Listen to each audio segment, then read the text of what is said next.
Excuse me, Mr. White. I have a question for you.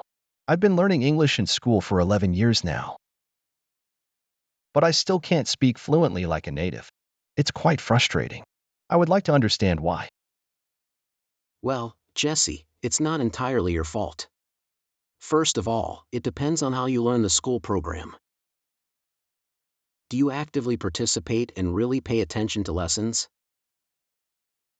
Yes, Mr. White, I try my best. I always do my homework and work hard in class.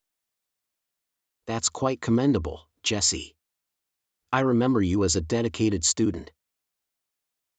However, the problem lies with our English school program. It's not excellent and doesn't teach you how to speak like a native. Even though I have argued for changes, it's not something I can do on my own. Wait a minute. You mean to say that you've been teaching us for 11 years using a program that you don't even like?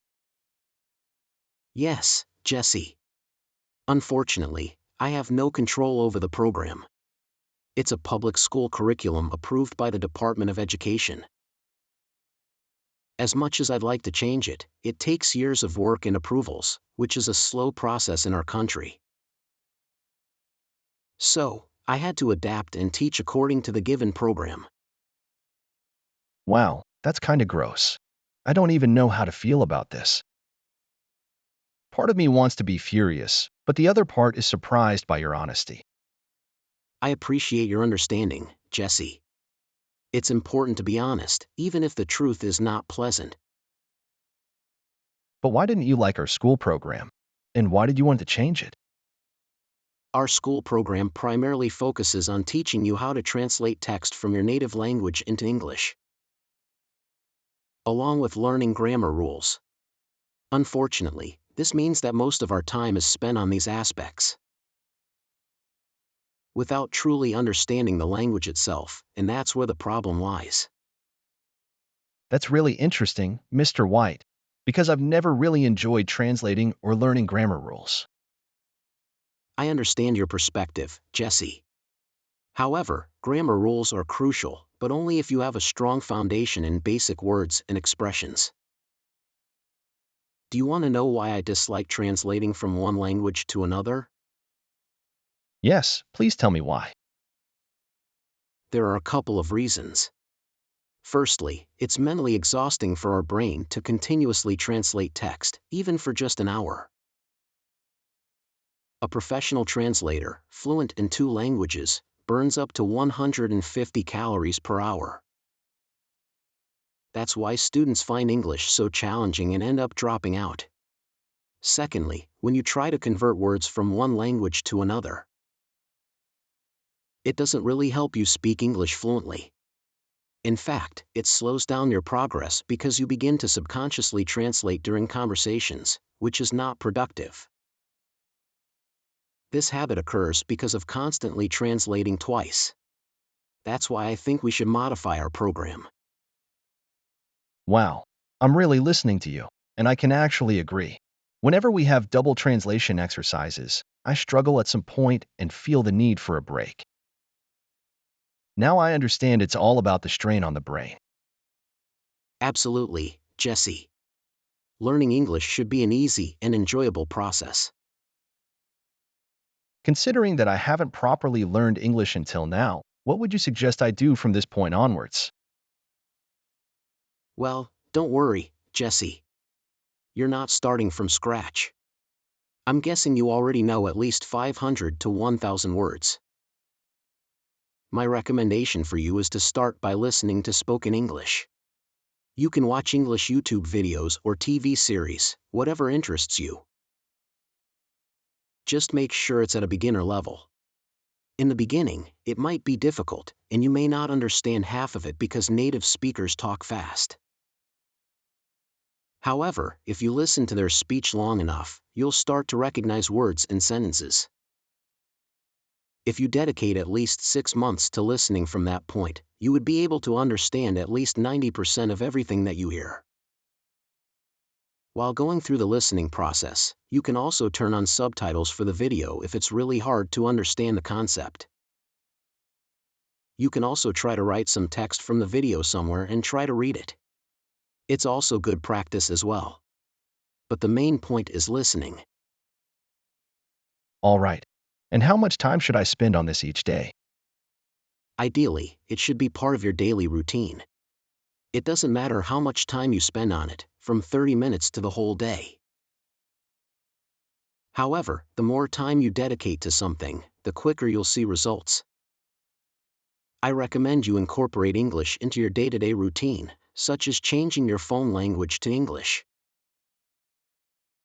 If you watch YouTube, you can change your location to the United States and watch only English content. If you search something in your browser, you can also make your search queries in English. If you watch TV, listen to podcasts, and so on, you can do it in English. Oh, that sounds hard. So, should I listen to everything in English even if I don't understand most of what I hear, right? Exactly. And you can also search for word explanations if you want to. If you do this for at least 6 months, you will be able to understand most of what people are talking about. I should try it. And what should I do after dedicating 6 months to listening and being able to understand 90%? After the 6 months are completed and listening to something in English has become a habit, you can start working on your speaking skills. You can use words and even whole expressions that you have heard in the past 6 months or in a recent video. But how can I practice my speaking skills if I don't have a partner? That's a valid concern, Jesse. While having a speaking partner is ideal, there are still ways you can practice on your own. One effective method is to have conversations with yourself. You can choose a topic or a scenario and pretend to have a conversation with someone in English. Speaking out loud helps you practice forming sentences and using the words and phrases you've learned from listening. You can also try recording yourself speaking and then listen back to it. This way, you can identify areas where you need improvement and work on your pronunciation. That's an interesting approach. Is there anything else I can do to improve my speaking skills? Absolutely. Another helpful exercise is shadowing. This involves listening to English audio recordings and repeating what you hear simultaneously. It helps you with your pronunciation, intonation, and rhythm. You can find various resources online for shadowing exercises. Additionally, you can join online language exchange platforms where you can find native English speakers who are learning your language. You can have conversations with them, and in return, they can help you with your English speaking skills. That's great advice. I'll definitely give those methods a try. But what about writing? How can I improve my writing skills in English? Writing is another important aspect of language learning. To improve your writing skills, you can start by keeping a daily journal in English. Write about your thoughts, experiences, or any topic that interests you. It doesn't have to be perfect. The goal is to practice using the language and expressing yourself. You can also join online writing communities or forums where you can receive feedback on your writing and interact with other learners or native speakers. This will help you identify areas where you need improvement and learn from others. That's a great suggestion. I never thought about keeping a journal in English. What about grammar? How can I improve my knowledge of grammar rules? Grammar is an important foundation in any language. To improve your grammar, there are several things you can do. First, you can invest in a good grammar book or use online resources that provide grammar lessons and exercises. Practicing grammar exercises regularly will help you understand and apply the rules effectively. You can also try to incorporate grammar learning into your daily routine. For example, you can set aside a specific time every day to learn and review grammar concepts. Additionally, reading English books, articles, or newspapers can expose you to correct grammatical structures and help you internalize them naturally. That makes sense. I'll definitely make sure to include grammar practice in my learning journey. Are there any other tips you have for me? One important aspect of language learning is consistency.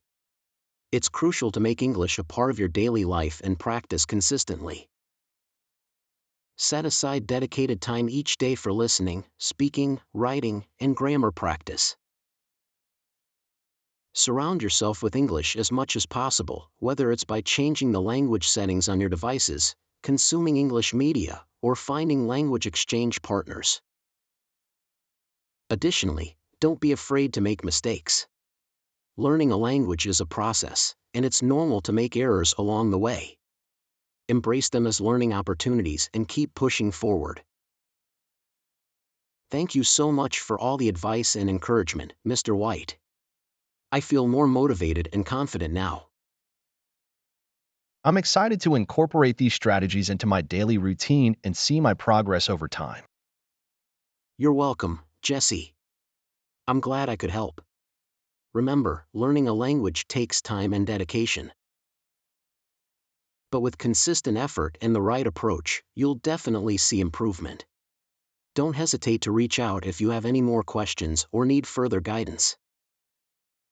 Good luck on your language learning journey. Thank you again, Mr. White. I really appreciate your guidance. I'll make sure to reach out if I need any help. I hope you enjoyed this video. Don't forget to subscribe so you never miss out on future English learning content. Stay positive, keep practicing, and I'll see you in the next video. Bye.